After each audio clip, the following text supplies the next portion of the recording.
with a Z. With an S. Dr. Walsh, how nice to see you. And see Dr. Ashenden. I got ticked off with somebody who said you should not call yourselves, it didn't say a bunch of old farts. What do we call ourselves? Something deliberately self-deprecating, so we get there before they do. You called us pretentious. That's it. He says you should not call yourself pretentious, even though you are. I said that's the whole point. The whole point of getting in there first is say you can't land that unkind blow, because we can do without unkind blows. We know we. Unkind blow is better than no blow, I suppose. Well, and anyway, actually, it isn't really pretentious. What I don't think some people, the critical people, may not realize how much we enjoy ourselves. We're not pretending anything. We're just, in fact, in my case, I'm flaunting my ignorance, and I don't care anymore because I've got nothing to. I don't have much pretense. There's not much in the shop window I need to keep stocked. I'm lucky because I have the consolation of failure due to alcoholism, so I can always point to that and say, this is right. This is why I never won. This is why I never won the Nobel Prize. It's just a form of inverse boasting. Because there you go. You say, I suffer from alcoholism. I get all the pity votes, and then you pull yourself together, recreate a new life out of ex nihilo, and say, "Oh, it wasn't me." But it's fantastically. It's amazing. It is amazing, and of course it's you. Yeah, and God, of course, and mainly God, the good bits. Yeah. Well, so we could try and work out what proportion of God and what proportion of you, and that would be as difficult as the consequentialist moral argument that you're about to introduce us to via Larry Thingy and Elisabeth Anscombe. Okay, yeah, I was going to say maybe an alcoholic, but I haven't got Tourette's. I thought, as I listened to that not Larry Adler, he's our harmonica player. Who's it, Larry? Larry David. Larry David. The Tourette's opera from... Yeah. We need to contextualise this, Gavin, because we're losing people, I suspect. We You need start. to... Well, no, I was looking for... I knew we were going to talk about the Catholic philosopher Elisabeth Anscombe today. And I was looking for an example to pin it on, which presumably we'll come to a bit later on. But then this whole BAFTA's Tourette's controversy reared its head, and I thought I'll have some of that because, we're going to talk about the context is Elisabeth Anscombe came up with an area of philosophy basically called philosophy of action, in which she asked what it means to intend to do an act, to intend to perform an act. And she basically comes up with the idea that depends on how you describe what the thing is. And I watched that BAFTA's controversy and I thought, why is everyone getting so upset? There's nothing here that anybody has done wrong, because that guy was not intending to do what he did. But it's axiomatic. You look at what the illness is and that's what they do. But apparently, and I didn't know this, and I've written a Substack piece on it, which I sent to you. So I guess that's why you mentioned I loved it. Yeah.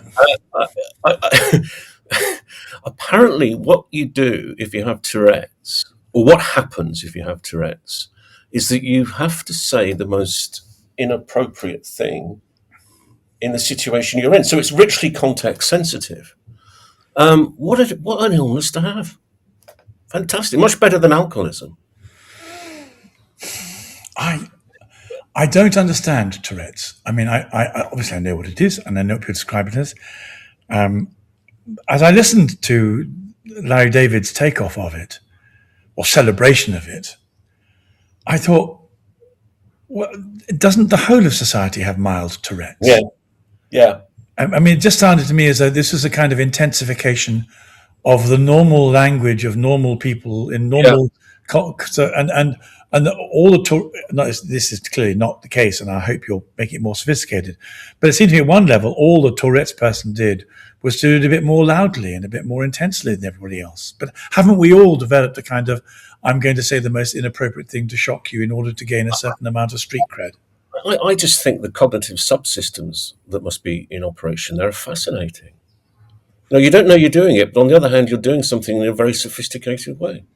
It's all interesting stuff. But we want to mention the Larry David thing is because at the end of the Substack piece, I put a clip of from Larry David's show Cobra Enthusiasm, in which he's opening a restaurant for all his famous friends. Yes. And the chef, who Larry wrongly thinks is a concentration camp survivor, because he mistakes, the guy's written these lottery numbers on his arm. Larry sees it, he thinks it's a tattoo that he was given in a concentration camp. Turns out to be but this chef has Tourette's. And all of a sudden, at the most inappropriate time, because the cognitive subsystems set it up this way, he shouts out something completely awful. And Larry's stood there, what do I do? What do I do? So he shouts out something equally bad himself, and gradually everyone else... The whole restaurant joins in, yes.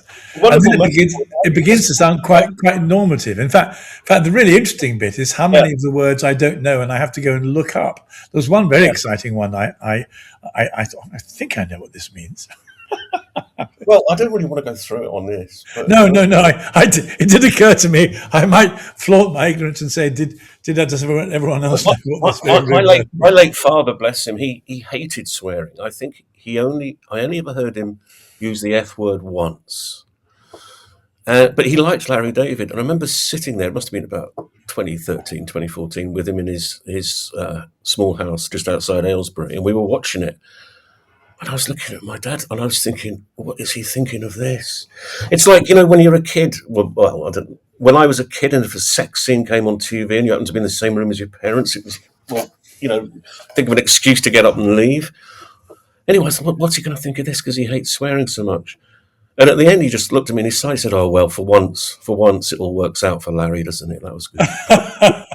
Do you know, I was going to say, there are other programs where cradle Catholics vaunt the spirituality of their Catholic childhoods.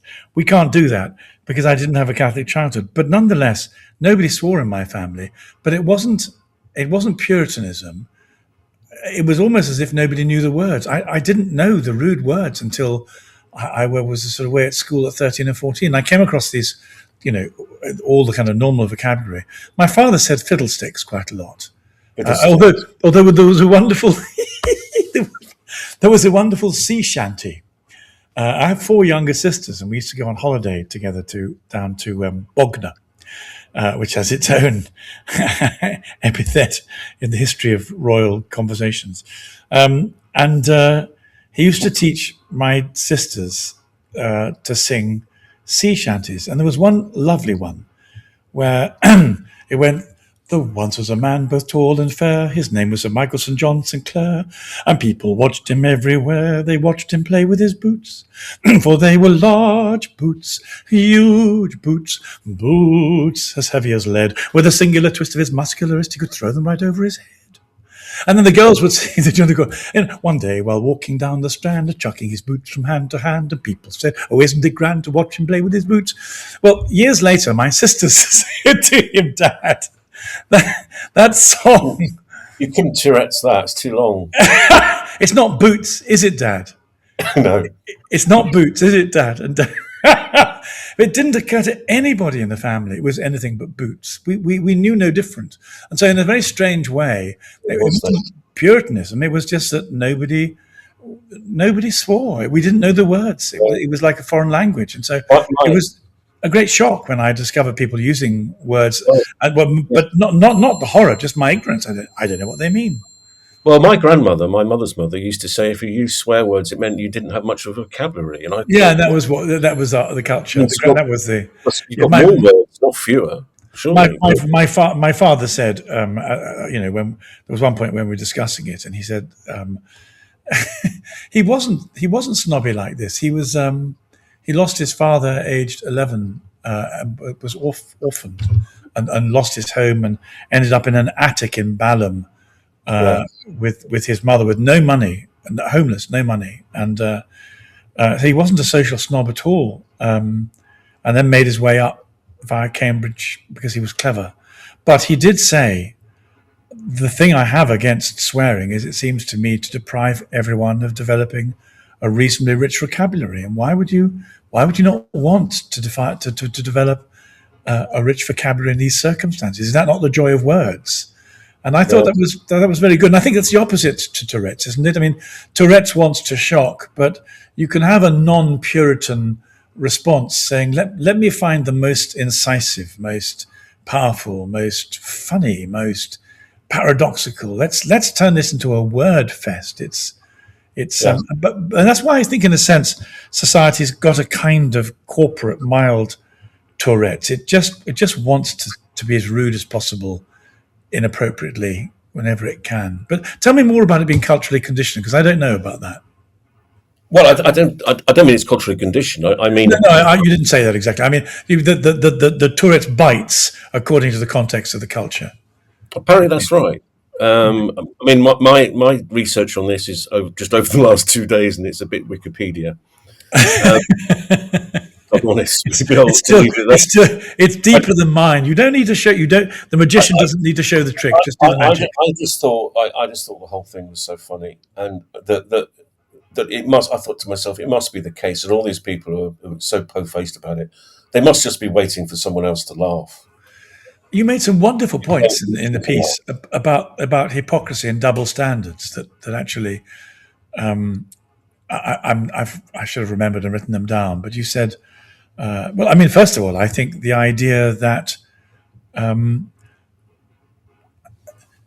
idea about intentionality, the question of both how we decide whether we really meant something, and then how we assess the morality by, what effect did it have? I mean, actually, the Christian version, I keep on hearing people use it, and I'm really getting cross enough to be Tourette-ish. Please stop using "by the fruits you shall know them," because at what point do you pluck the fruit? Does fruit go off? Is this the right moment for the fruit? There are so many other micro or mini or minor judgments involved in that it just begs too many questions to be useful. And it's always a self-justificatory proof that I'm right. I'm going to tell you something, and I'm going to prove it by saying, look at the fruits. But I've chosen very carefully to present you with a certain type of fruits in a certain type of way. So the whole thing becomes circular. And I just think, stop it. I think what I was trying to do, if I'm honest, was just because I have this thing about philosophers and their crappy examples, try to think of a mystery to bring Elisabeth Anscombe into focus. And maybe we should, if you link to the Substack piece in the notes to this, that'd be great, and people can Let's do that. Sure. It's just supposed to be some fun, but to make a couple of serious points. One of them being that I think one of the expressions that's annoying me at the moment is when people say the N word in quotes. Yes. I'm thinking it's only going to be a matter of time before the expression the N word becomes the new N word. Yes, that's right. People are, because the thought police are energetic but slow, so they probably just haven't thought of it yet. So I hope I haven't given them. But isn't it awful the way in which isn't it awful? I really dislike the way in which men now call each other bro and bitch. Yeah, it's just so. It's like isn't it a kind of an attempt to win the transgressive stakes? At every point, it's who can be more transgressive than anybody else, and so this transgressive quest is seems to me to be a form of mild Tourette's. The character of Sheriff Bell in Cormac McCarthy's No Country for Old Men has a little speech in which he says, for all his years as a police officer, he thinks things started to go downhill when people stopped saying sir and mom. And he's quite serious. Yes, I can see that. Yes, we're going to talk about Elisabeth Anscombe because she's the mother of Narnia. Yes. I see what you did there. And quite possibly had Tourette. So maybe we could get on to my encounter with her. Yes. So when does that come? My Substack piece, please do. Yes. Analytical philosophy meets. Well, I'm not sure what it means, but it meets BAFTAs. The BAFTAs meets analytical philosophy.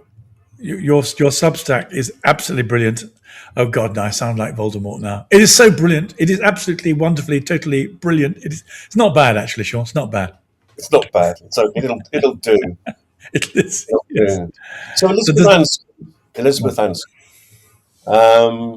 Shall I just say a couple of things about her as a philosopher? And then, Please do. okay. Shall we? But before you do, should we whet people's appetite by telling them why, or are they grown up enough to appreciate the thing full percentage and then find out? How do you mean? Tell them why? Well, shall we? Most people, I don't know who our listeners are. Come to think of it, so how dare I say this? I was under the impression I knew who our listeners were, and I thought, well, perhaps they're like me. Will they know? Will they know about Wittgenstein? Will they understand the importance of Wittgenstein? Will they understand the importance of Anscombe? Or do they need C.S. Lewis to introduce her and make her a friendly person? I thought what we could do is if I say something about her as a philosopher, and then you, because I think that's not a bad intro to the C.S. Lewis Anscombe debate. Great, go.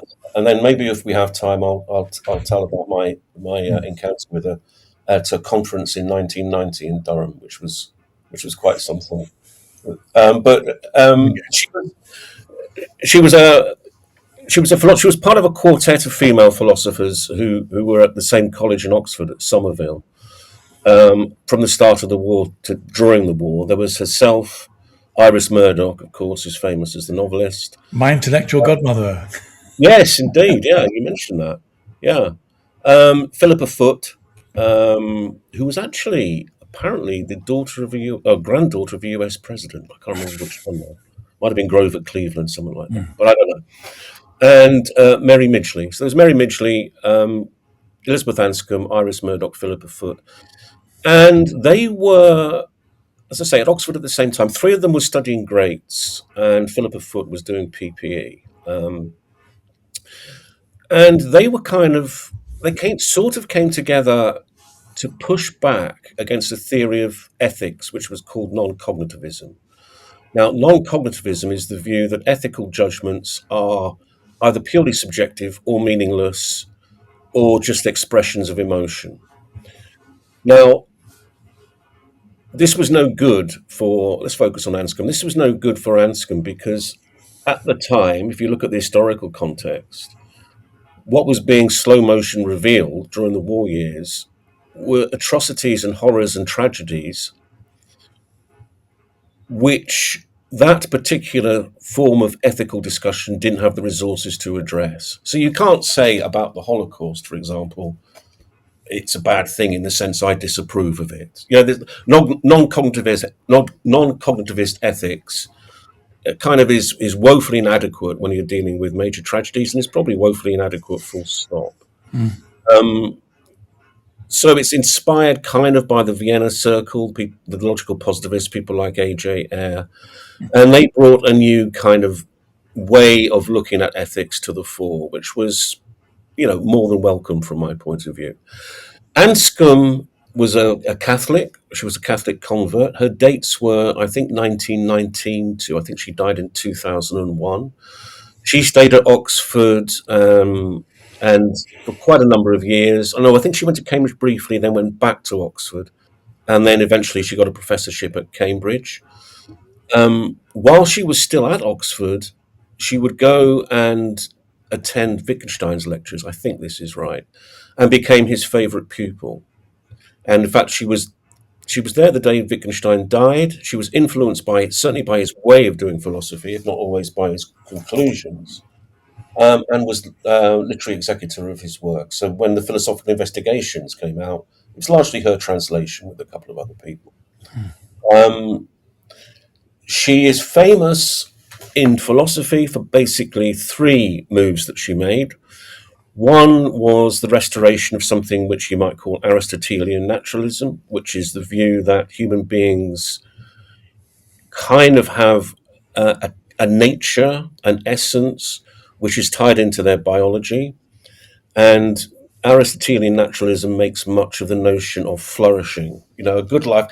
To live a good life, it's not just about the choices you make day to day. It's about shaping a life so that you can look back on it and it was a worthwhile life. Well, plenty more to be said about that. And philosophy of action, as we've mentioned, she said that when someone acts in a certain way, it's not the case that they have some kind of private mental act, which we might call a decision to do something on the basis of which they act. She said, if you actually look at what's going on, that's kind of too Cartesian. And if you want to understand what a person is action is basically best investigated by asking people, why are you doing this? And when they give explanations for why they're doing such and such rather than this thing, there is no single thing that's picked out that you would call someone's intention. So it's kind of moving the private back into the public, if you like, moving this Cartesian idea of private self back into a kind of something that can be discussed. You know, it's a move back to materiality, if you like, if I can put it like that. And secondly, she's well known. Thirdly, rather, she's well known for a resuscitation of what's called virtue ethics, which is the view that you need to. Well, it's the view that the way of doing moral philosophy that became famous from people like Kant was kind of borrowing religious and other resources that it had no right to, and that you needed as a necessary precondition of doing moral philosophy to go back at what the Greeks were saying about the virtues and about the building of character. So she was famous for those three things. The ambient background there was she was a Thomist. She was heavily influenced by Thomas Aquinas. She tended not to bring that into her more complex and analytical writings because it would put everybody off, basically. As a person, she was formidable. She'd lived a genuinely Catholic life. She would be regularly arrested at abortion centres protesting about that. Was happily married, or married anyway, for 60 years to another Cambridge philosopher called Peter Geach, who was also a logician and was probably just as mad as she was, but also just as brilliant. And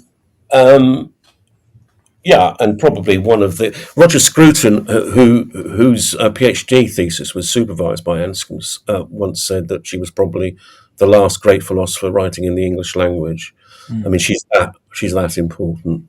So I'm afraid that was a very schematic and probably inadequate and slightly garbled assessment of her as a philosopher, but she was quite first rate. Well, it wasn't garbled. There's nothing wrong with it being schematic, and the only difficulty is that each of the categories you've presented us with are only understood, more easily understood, invite themselves to be understood by opening them up and expanding them and seeing where the trajectory goes. I think we can do that, Gavin, by talking about consequentialism and our attack on right. that. Right. Go on. Well, you start. You take it in that direction then. Okay. Consequentialism is kind of a family of ethical theories, which says utilitarianism is a member of this family, but it's not the only member of the family, which say that the moral content of an action is basically what that action entails in terms of consequences. So it makes no reference to the projects, plans, and intentions of the person who's the agent. And the reason why she developed a philosophy of action is because consequentialism doesn't have one. It says you assess an action by its consequences, but then the question then becomes, if you're a philosopher, well, what's an action? And they weren't particularly good at defining what an action was. And she says you can't make sense of an action unless you relate it to an intention. But an intention, like I said before, is not a private mental state. It's something that's best understood publicly by us. The person Professor. what they were doing at the time. Sorry, Gavin. I have a question, Professor. Is this a good moment to ask for? Only if I can answer it. Of course you can answer it. So it seems. So I mean, the cheeky question is, what on earth is a Thomist doing with consequentialism? But putting that to one side, dismantling it. So, okay, good. So, I mean, I was going to say that it seems to me. So, first of all, consequentialism derives its platform from a repudiation of absolute ethics. It's a kind of hard-nosed situation ethics, isn't it? Instead of saying the situation requires this, what does the consequence require? And then, of course, working backwards. I find there's some relief in it, in the sense I'm very hesitant about the notion of intentionality. And I do so as a kind of fourth-rate psychologist, on the grounds that I don't think I trust the locus of the person in terms of moral decision making. I wouldn't know where that locus was, or rather, I would posit several different loci, and wouldn't know, Yeah. therefore, the extent to given that I think my own view of the human person involves a degree of sort of multiple personality ishness. I think we are many. Which one of us made that decision? Well, that's very consonant with what she's arguing, because she Go on. will say that a person's action under one description can look intentional, and under another it doesn't. Right. So if you Absolutely. say to me, why did you spill the water? I could say, well, I wasn't aware I had. It was just my arm moving. Yeah. On the other hand, I could say, well, I spilled the water to distract you while my friend picked your pocket. Yes. Or I did it. I did it, but I didn't want to do it. So yeah, so what you describe as the loci of the person, you could be put another way. You could say you're suspicious about what the locus of personhood or personality is. Yeah. Another way of saying that would be, we may be skeptical about the idea that there is a private mental state called a decision, which Yes. causes action. Absolutely. That's Anscombe's point in philosophy of. So that's and how does she? So what she's doing is she's dismantling, assessing moral virtue downstream of the absolute. Did she have the balls to be fully Thomistic in her own moral universe? Yes, I think so. Yeah. I think so. And I think if we get on to the debate with C.S. Lewis, part of a problem with C.S. Lewis was he was confusing, or conflating rather, different ideas of what an explanation was. Yeah. And she was very keen on the idea of teleological explanation, which is very Thomistic. So final cause metaphysics, if you like. So yes, she certainly did have the balls. In fact, Wittgenstein referred to her as an honorary man. She would only been about 30 when she took him on the Socratic Club, I think. If she was born. She was 29. Wow. So tell that story, then we can perhaps circle back to the philosophy bit if you tell. So, but before I do it, I'm limbering up, trying to remember what Lewis's philosophical allegiance was, bearing in mind that he began. They were on the same side. They were on the same side. They were on the same side. That's why Lewis was so taken aback.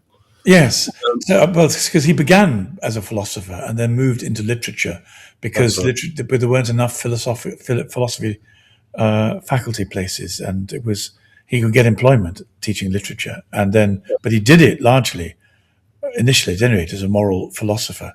Yeah, and of course, another strange conundrum was that I've got this. I haven't got it exactly from him, but I've got it like him. He had this notion that the High Middle Ages were the most extraordinary peak of achievement in almost every single respect. How an Anglican can say that and not become a Catholic, I'm not entirely sure. But being an Anglican and being a Catholic were very different things in the. I think it was very relevant that he was Church of Ireland as well. Yeah, he would have had he did have a huge unconscious, I would say, demonic, visceral response against Catholicism, which many of us have had watered down versions of. So I know how hard they are to overcome. So the context of the debate was to do with Lewis's book on miracles. Yeah, and Lewis there, and in a brilliant essay in the collection The Weight of Glory. There's an essay there. I don't think it's the essay on transposition, but it's somewhere else where he makes the perfectly fair claim that what he calls naturalism is self-defeating. And that was kind of, I think, what they were. It's very difficult to get an actual copy of a transcript of that debate. You can read second-hand accounts of it, but what was actually said, it's quite hard to find it, because I was looking into this last week. But he was trying to promulgate that thesis in the discussion at the Socratic Club, and Anscombe pulled him up on a certain couple of points, and he must have been taken aback because he kind of thought Anscombe was on the same team. Well, also, it led it. The Thomistic ones. Sorry, Gavin. I said you were going to. No, that was very important. So say that again, because what that needed to be said. And I Well, hope to give you. his assumption would have been that this young female, and I think that's relevant to Lewis's prejudices, philosopher was there to kind of not suck up to him, but certainly endorse the position Lewis was taking in that book. And instead, Anscombe rolled up and said, well, overall, you're right, but there are serious deficiencies in your argument. And here are the deficiencies. And I wonder. deficiencies were to do, according to Anscombe, with he had a bad definition of what naturalism was. So I referred earlier on to Aristotelian naturalism. She would say that naturalism is not the same thing as scientific reductionism, and what Lewis was referring to in that debate was scientific reductionism. So there was a confusion there with what Lewis was saying, and also that he was wrong about he jumbled together different ideas of what counted as a reason and different ideas of what counted as an explanation. So he jumbled up teleological explanation with mechanistic explanation, if you like. I think that was kind of her problem with the paper as he presented it. Anscombe was very nuts. Well, she was a very nuts and bolts analytical philosopher, by which I meant she was extremely proficient at spotting elisions and conflations and in drawing distinctions. And she kind of had that hardware that she brought to that discussion, and I don't think Lewis was expecting it. And I think that was kind of what happened there. Certainly wasn't expecting it from a young research fellow who at that time was not famous. In responding, I'm trying to ask myself the question. Sorry, say it again. I heard you give an account of that in the other place, if I can put it like that. I heard you give an account of that encounter, which was far better than anything I've just said. So maybe we should. No. I've had a healing of memories when it comes to Voldemort Mansion. I'm pleased to say. So I don't remember what I said, but anyway, I don't think one could better what you said. I'm just trying to explain it to myself in a way that I haven't had to before. So several thoughts occur to me. The first is he'd been out of hard-nosed philosophy for too long. So it would have been 20 years since he'd done philosophy. I don't think he was into hard-nosed philosophy ever in the way that Anscombe was. No, that's right. He wasn't. Part of the reason I got fed up with an academic, apart from being drunk all the time and therefore not writing as much as I should, was I became convinced that way of doing philosophy was kind of a form of intellectual onanism. That the method started applying itself to itself. Now, there's a lot to be said for metadata. That's very polite to Tourette. Doing metadata on the metadata, it becomes a little bit tedious, and you lose sight of the data. So, she was absolutely superb at that, but she was also superb in realizing that was just a tool, and you could do deeper metaphysics with this stuff. And to be an analytical philosopher did not mean that you had to just be reductionist all the time. So that was, and in that way, she was in there. Yes. So the thing that were occurring to me was, first of all, Lewis wouldn't have done any professional philosophy for a while, and then you raise the question of how much professional philosophy he'd ever done, and the answer is probably not a lot. I mean, he came out having graduated with it as his main area, and then moved into literature, so he hadn't done any for about 20 years. But secondly, I think he probably fell into the trap of the self-satisfied intellectual pugilist, who, when you've gone 15 fights and you've knocked everyone to the floor, you don't expect a small slip of a Cambridge woman half your age to jump into the ring and give you an uppercut when you're not looking, which is effectively what she did. And so I think he realized that she had bested him. You quite rightly said when we last discussed this that it wasn't really an argument in which she won, but what she had done was to expose the fact that she knew more about it than he did, and he'd been careless. So I think in the context of him being top dog for so long, and then the other thing was, this was a Socratic club, and I'm sure all our listeners will know what that was, but it was a very it was kind of his own debating society. He was the chairman, he was the secretary, he organized it, he ran it. It was his vaudeville. He strutted the boards there. Everyone said, "Oh, Mr. Lewis, you're amazing," and then so again for her to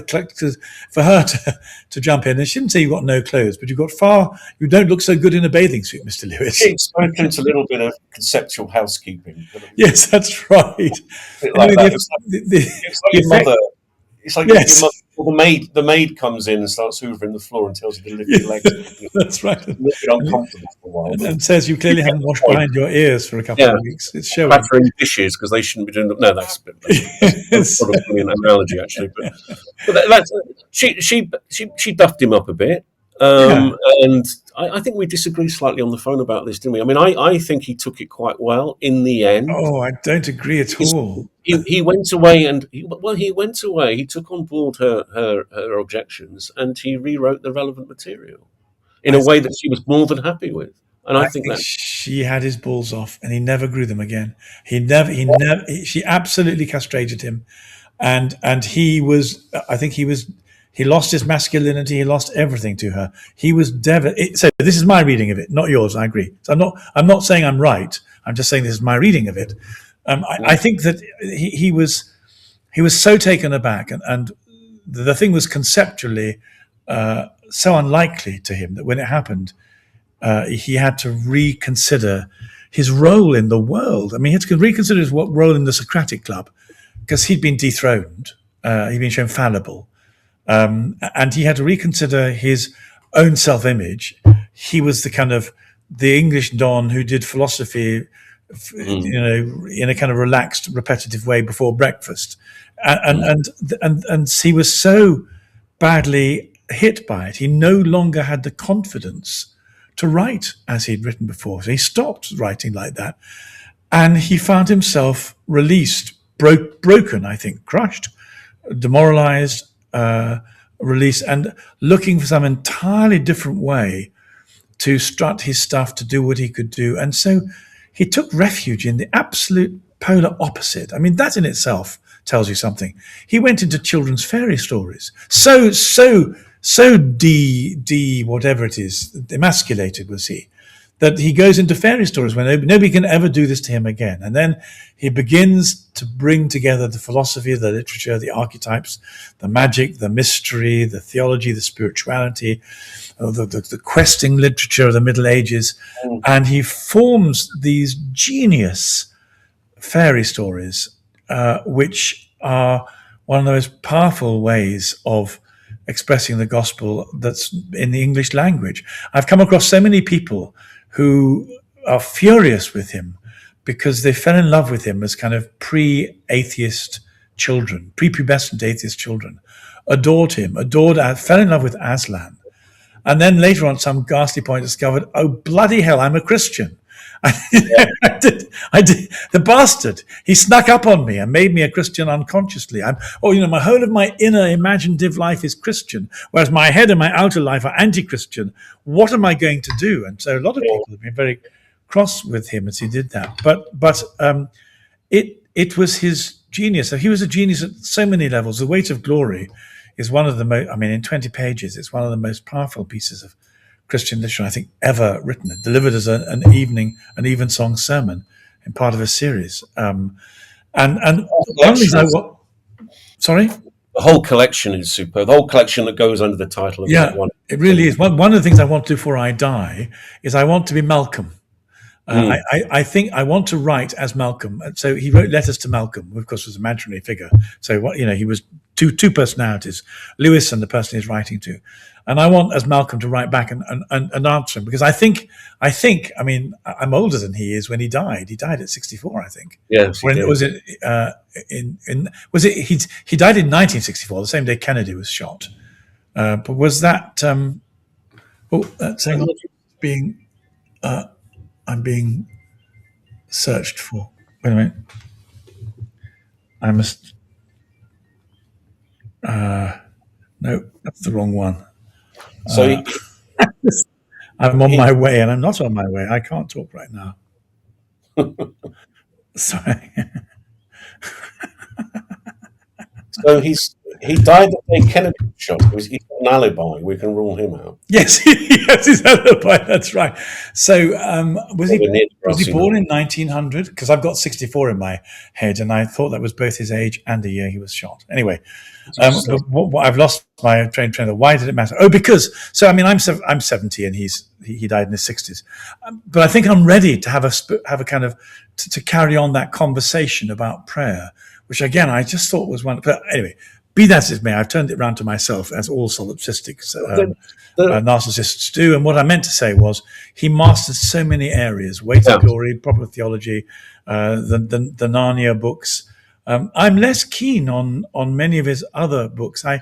As a Catholic now, I really think he pulled a fast one on Mere Christianity. I mean, I would say to him, no, the concept is wrong. There is no mere Christianity. Absolutely not. This is just because you can't face up to the fact you're Protestant and the implications of it. I think that's true. Yeah. And if how I've got I'm going to rant. 30 seconds of rant. How dare Anglicans say the creed when they can't possibly mean it? I believe in one holy Catholic apostolic church, but they've made 40 denominations, so they don't believe in one anymore. And in terms of holiness, they have no theology of holiness. They have no saints.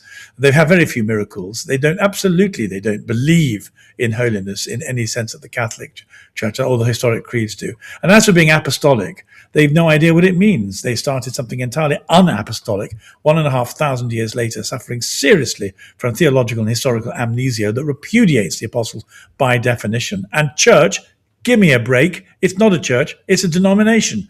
And so they have, anyway, the rant over. So his mere Christianity, but the reason for doing the rant was to show that the notion of mere Christianity is an illegitimate sidestep from confronting what, if you like, I suppose what he was after, wasn't it, was the kind of lowest common denominator of Christianity. What he wanted to do was to present to people a digestible approach to ontology, metaphysics, and the philosophy of the incarnation, without putting them off with membership. But, anyway, there we are. I think it was a cheat. What we can all agree on. Yeah, lowest common denominator stuff. What we can all agree on, if I think half of you or most of you are wrong. Yes, that's right. Exactly. It's so rude to the Catholic Church. Because as an Anglican, I loved it because I thought, this is a great way of sidestepping the fact of Catholicism. But really, this is one of the reasons why the Anglican solution was illegitimate in so many ways. However, he did it brilliantly. But Anscombe drove him, I think, into writing the Narnia stories, which then become so successful. That wasn't her impression of what happened, though, was it? Well, does that mean she's right? No, it doesn't. I'm not altogether sure she would have known. I'm not sure. Joy Davidson would have known and would be able to tell us, but I'm not sure that Murdoch or Anscombe would have known the effect by the time Joy came along, he might have rewritten the whole thing in his own mind anyway, because that's what we do. Because like the rest of us, he'd done some rewriting. Yeah, that's right. But I hope, part of me hopes you're wrong, not because I want to be right and you wrong, but because my interpretation gives him a greater concern for the truth, I think.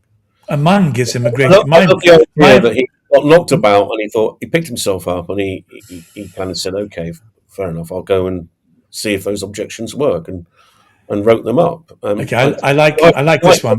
Across the net, I throw back to you. Mine gives him the credit for being a recovering addict, and a grace-filled recovering addict who was confronted with his addiction to being intellectually the bully and the center of attention, and having been dethroned from his addiction, had to come crawling back saying, my name is Jack and I'm a recovering addict and I've got into fairy stories.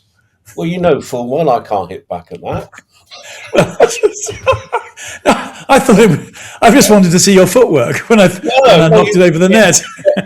You put me in what the chess players call zugzwang there. I mean, it's my I think it's a fork with the emphasis on F. Anyway, I'm sorry. So forgive me for taking advantage of you. I couldn't resist the target, but I still think. So sorry, but I think it's to some extent. I think. Well, obviously, I think it's true. What now? So, what if you're right and I'm wrong?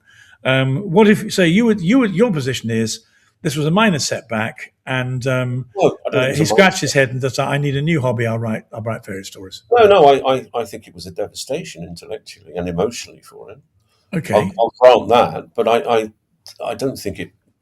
I don't think it turned him away completely from apologetics, did it? Oh well, I probably pushed that too hard. I think what I meant.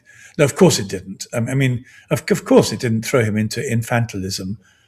He was perfectly capable of being a grown up. But I think probably what it did was it made him a less ebullient apologist. Yeah, maybe. So Maybe. My encounter with Miss Anscombe was happier than his. yes, go on. Let's have the story. Well, it's important to say again for people who don't know that much about her. Just first of all, how brilliant she was, but secondly, how eccentric she was. My initial PhD supervisor when I was doing the PhD, obviously, told me a story about her that herself and her husband Peter Geach were throwing a dinner party, and someone accidentally said something which could be interpreted as being pro the Pharisees or sympathetic to the position the Pharisees held. And Peter Geach and Elisabeth Anscombe convened and threw them out, terminated the dinner party and threw them out. They were that odd. Wow. But Well, anyway, you're welcome. Would you please leave? You can't have our food anymore.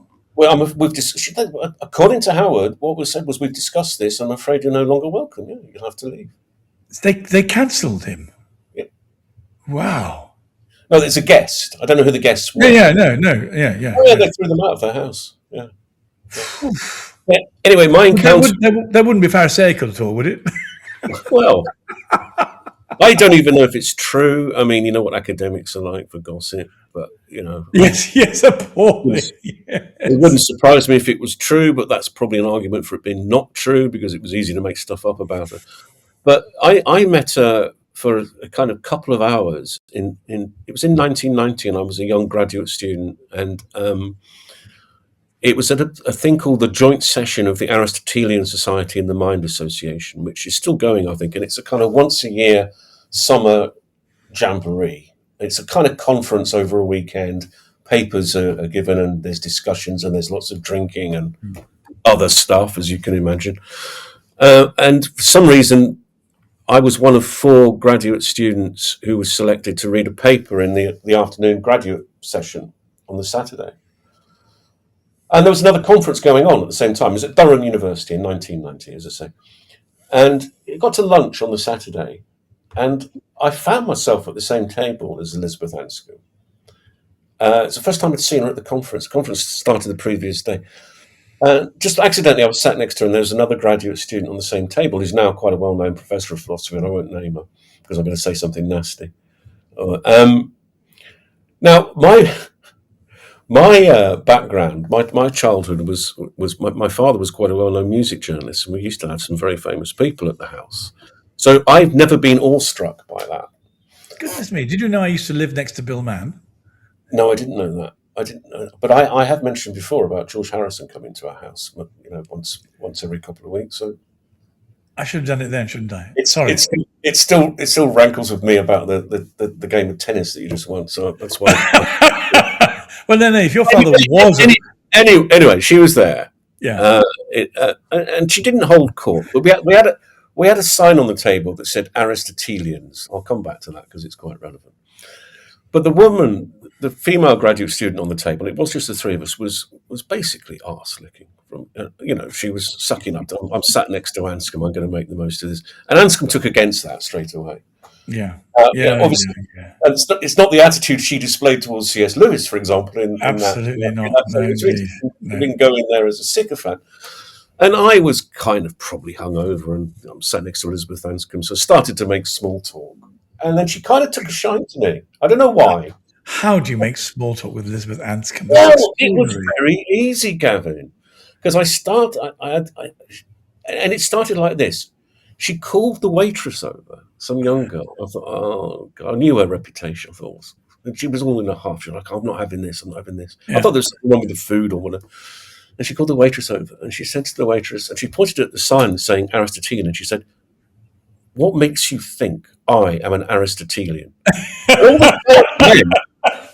the sign was just there to say this is the Aristotelian Society group rather than another group. She's like, Oh, I love it. Aristotelian, and she kind of had a twinkle in her eye. I'm thinking, "Well, are you being serious here?" And the waitress and then she was charming to the waitress. She said, "John, I'm just joking. I'm just joking." Right. And the waitress moved off, and I said to her, "But you are an Aristotelian, aren't you? Quite a famous Aristotelian." Yes. It wasn't to know that. And anyway, she was mischievous from the outset, and then I tried to get her to talk about philosophy, and I couldn't because she was hungover. And she made perfectly plain that the reason that she hadn't been around in the bar on the Friday night was that her and Peter Geach, who spent the whole of the time I was drunk in the bar, by the way, didn't even go to any of the papers.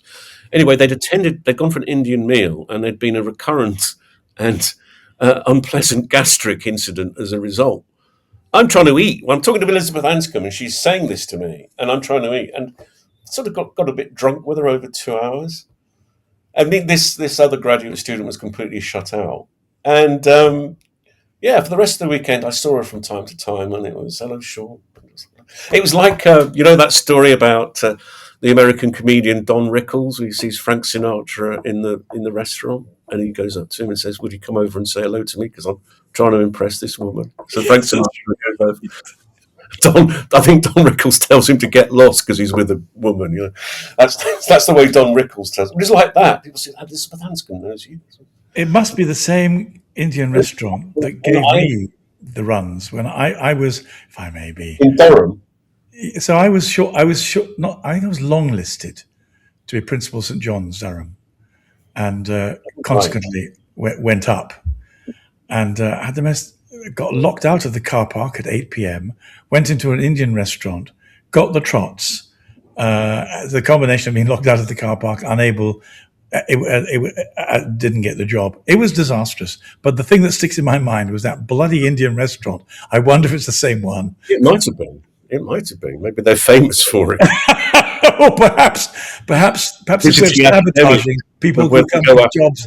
You're not going to get this job because you're not going to sit still long enough to answer the questions. But she was talking about. She said to me, this was 1990. Remember, she said, "Mark my words. Within the next 20 years, there'll be a massive global financial crisis based on the fact that banks are lending too much money over mortgages." She said that in 1990. Wow. And then she started predicting that everything would be cashless at some point. She was formidable, but she wasn't interested in talking about analytical philosophy at all. Oh, well, when you and I go out publicly, we don't really want sycophants coming up to us saying, "Oh, I've read this and talking about it." It gets tiresome, doesn't it? There's only so many selfies you can do in a day, Gavin. I can only cope with a few disciples every week. On the map. Yes, Nazi hunters want the selfie with me. Yes, that's right. It is a bit it's unnerving when people come up to you in the street and say, "I know who you are," and I'm on show. I don't know. It's well, you see, I don't have that problem. Well, just because you're more humble than I am, you're twice as clever and twice as humble. So that's probably a better deal. There you are. You see, I've got you being humble on camera. 30 love. Sorry. I'll behave. I'm so sorry.